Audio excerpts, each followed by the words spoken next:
We were like, we have all these credit cards that don't have any balances on them. Do whatever we want. And then we did whatever we want. And then we went right back into debt. $44,000 in credit card debt wasn't necessary. How long did it take you to go from out of debt with your credit cards to back in debt? I think it was less than a year, maybe. We could lose everything. House, car, our entire livelihood. What are some other ways to reward yourself? That's not spending money. I don't have one. That's how I always rewarded myself. I know I want to change, and I think I had convinced myself that I was changing. Just to put it very bluntly, you cannot actually change by tracking 250 numbers while eating Chick-fil-A 10 minutes away from home. Those two are incompatible. Listen to this line from today's guest's application. We have gotten in and out of $50,000 of debt at least 5 times over the course of our relationship. Why can't we figure it out? If you've ever wondered how people stay in this cycle of debt for years, listen to this conversation. Does it show up in any particular way? Like one person's like, let's go out to eat. And the other one's like, no, like we should stick to our numbers. And the other one goes like, come on, like it's Friday. Any of that kind of stuff happen in your relationship? All the time. All the time. Who's the one who says it? Both of us at different times. Give me the example.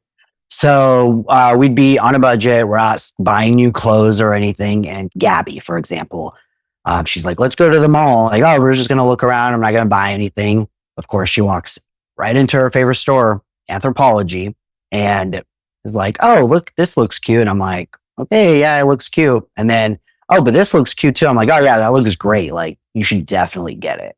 And then Gabby's like, no, we talked about a budget. I'm like, oh, but it looks so good on you. It's going to make you happy. I already know it. Let's just do it. And that'll be the cycle for me. Anytime she looks great in an outfit, which she looks good in everything. And I'm like, okay, well, you have to get it because it looks great. Why wouldn't you get it? What about the reverse, Gabby? Give me an example. With me, I would say sometimes it's related to food. Like, okay, we're going to be on a budget. We're not going to eat out as much. We're going to cook at home. And, oh, I really don't want to eat anything that's at home. Babe, let's go out to eat. Or we haven't been to breakfast in a while. Or let's go out to dinner. And it might bring up like, oh, I thought we're on a budget. I'm like, oh, actually, you're right. Let's stay inside. He's like, no, if you want to go, let's go. I'm like, okay, yeah, I do want to go. Let's get out of here and let's go have dinner. What do you think? Guilt. We'll get home. We'll get settled. And I will immediately start thinking, I did not need this. Mm-hmm. And then?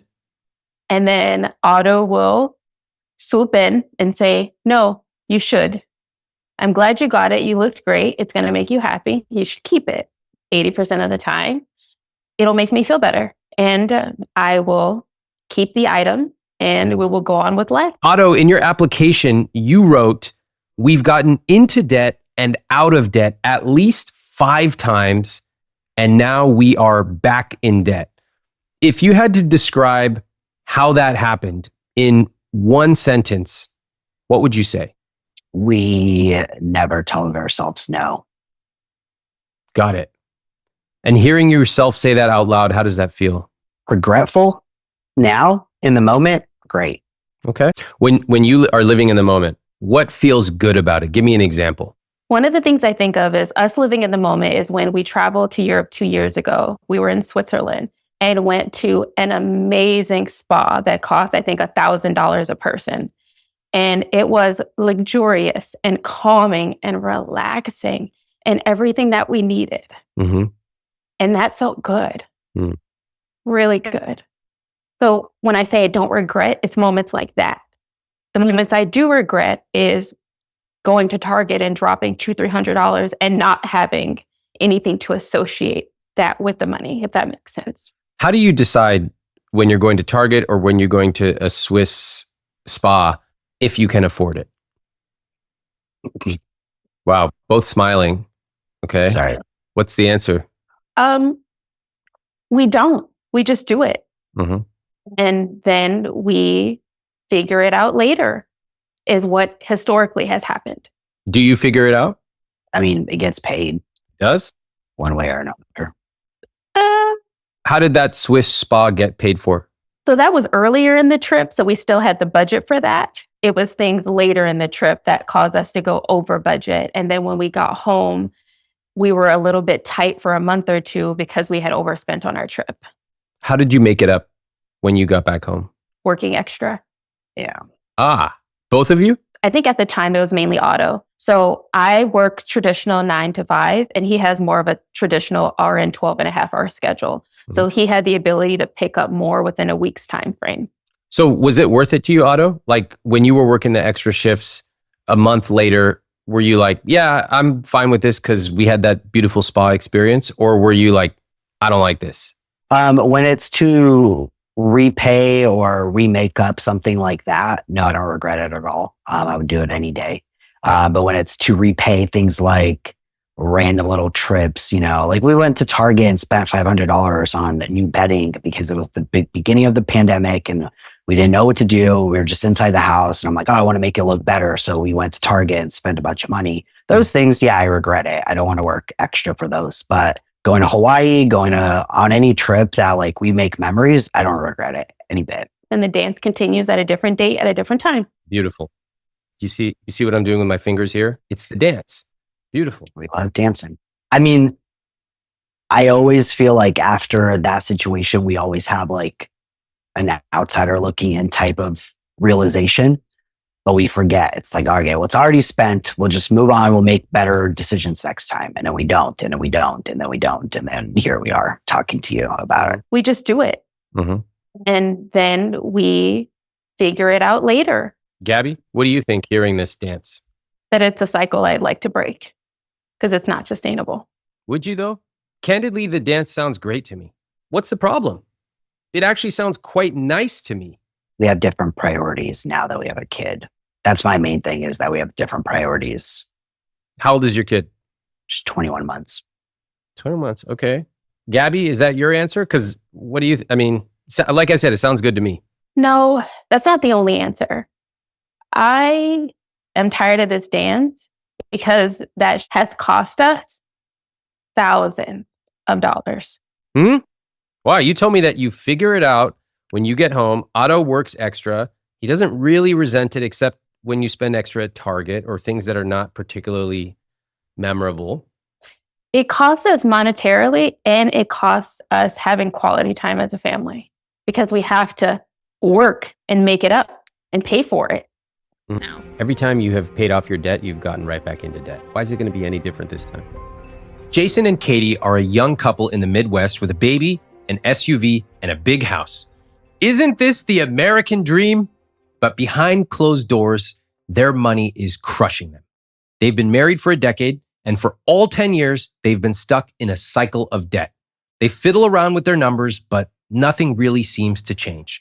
So if you feel like you're taking one step forward and 2 steps back with your money, I want you to listen to this episode. I'm about to open up their conscious spending plan, which breaks down their net worth, income, and where they spend their money. You can download and create your own conscious spending plan for free at iwt.com/CSP.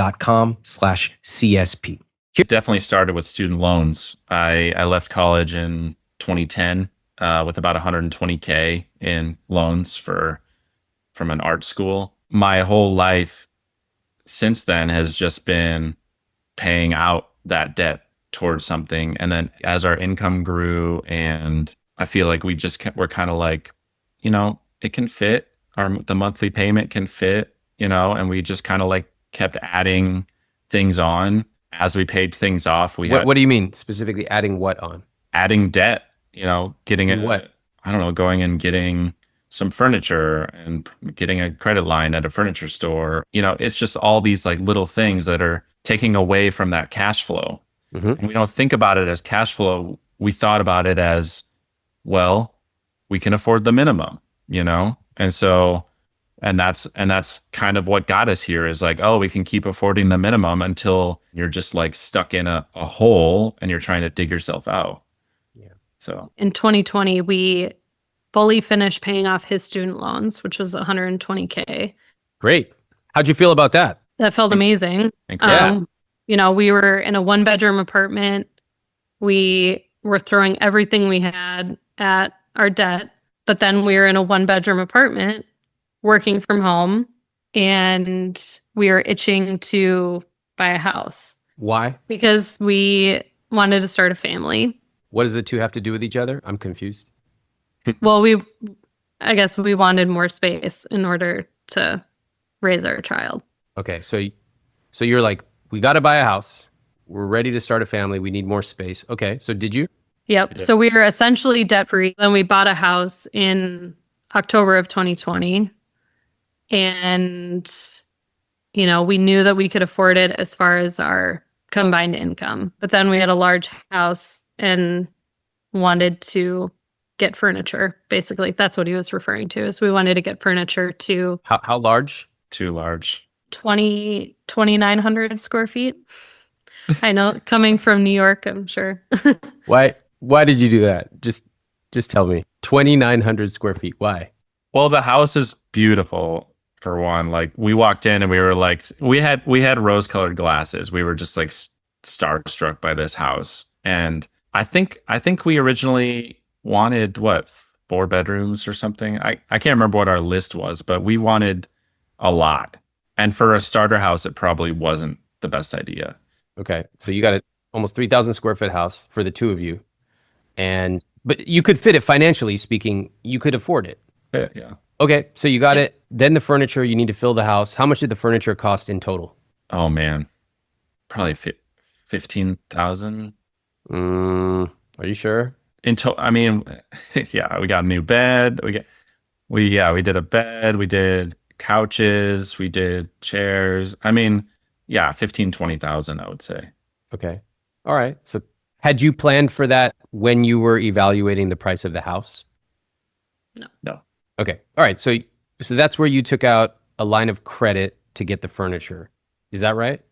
Well, through the retail, like a retail card. Yeah. Oh, okay. So you opened up a card. What'd they give you? Like 1 year, 0%, some BS like that? I can't remember. All right. Yeah, something like that. Katie's nodding. And did you pay it off? We did. Oh. Yeah, we did. Didn't we? No, we held a balance for a while. All right. So you fixed the windows. That costs what? 10 grand? How much? 55 grand. Can you explain that? Am I out of touch, or is this? Oh, you have a 3,000 square foot house. Yeah. Yeah. Almost all the windows were replaced. Yeah. And did you finance that? We did. Yep. All right. I'm just trying to understand, like, did you have a conversation where you were like, hey, this is annoying, but it's going to cost $55,000 plus interest. How annoying is it? I remember having the meeting with the guy that sold us the windows or whatever, and he told us the number, and I'm pretty sure Ramit, that I was just like, it fits. Like, we can do the minimum payment. Yeah. And then we bought a car. We got a Kia Telluride. This sounds reasonable. What's the problem? I mean, we kind of went for the top. The cycle of it. We went for the top trim, all the bells and whistles. Oh, how much did this thing cost? 62. 60. Yeah. $62,000 for a Kia? What the Yo, I am out of touch. It's an Whoa. SUV. It's an SUV. Yeah. It's an SUV. Yeah. Of course it's an SUV. We need one for the baby. Right? Yeah. That was our thought. Yeah. Initially. Yeah. What do you notice as you tell me this story from the last 5 or so years? What are the patterns? We just added more and more, I guess. Mm-hmm. Yeah. What else? We're going for things that we don't need. I think that's probably true. Discretionary items. Again, we all get discretionary items. Every single one of us is wearing something discretionary. We don't need the clothes that we are wearing. I don't have anything against discretionary items. I don't even have anything against a $62,000 car, frankly. Okay. But it's the decisions that we make and the way we make those decisions that can put us in trouble. Yeah. Jason, what do you notice about the way that you have made financial decisions? Both of you. Impulsive. Okay. What else? Based on the monthly payments, and we're not looking at the total loan amount. Total cost of ownership, TCO. It's not just the total amount, it's actually the TCO, because when you bought the house, you didn't consider the windows and you didn't consider the furniture, and all that's TCO, all of that.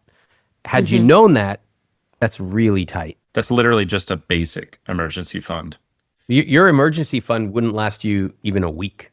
I know. Yeah. I mean, it's meant to just do very, very minor things right now. The goal is to get a $40,000-$50,000 emergency fund once all of this stuff is paid down. Yeah, I agree. But can I ask you something? Like, you have major amounts of risk in your financial situation. Employed at the same company, 83% fixed costs, basically no emergency fund. Yet you're tracking everything down to the penny. Is it working?